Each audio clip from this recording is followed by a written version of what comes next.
Hello everyone. Do you know the difference between an ego-based boundary and an unconditionally loving boundary?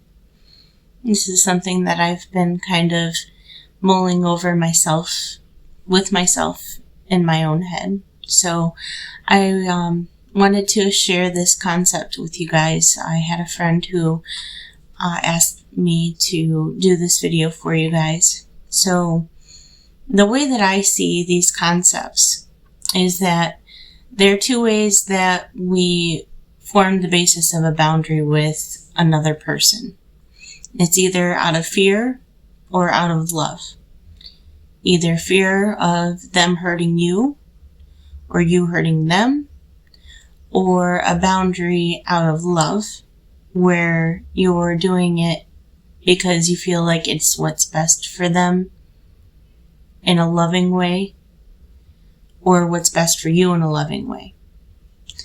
So an example of an ego-based boundary would be like you have an abandonment wound and someone is doing something that hurts you, or you feel like you need validation from them. You need them to do something to make you happy, and they're not doing what you need for them to make you happy. And so you make this boundary.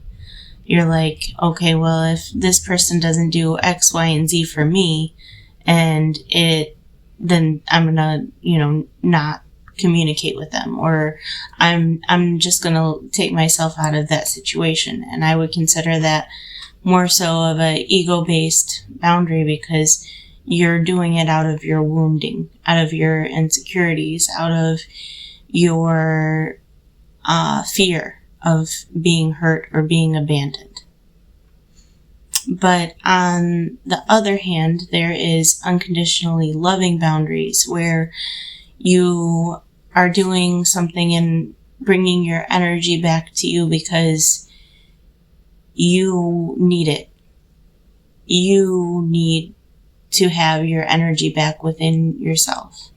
Now, I want you to understand that you bringing your energy back to yourself is a very powerful thing.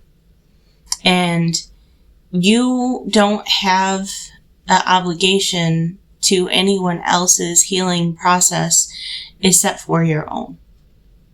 And sometimes we need to call our energy back to ourselves.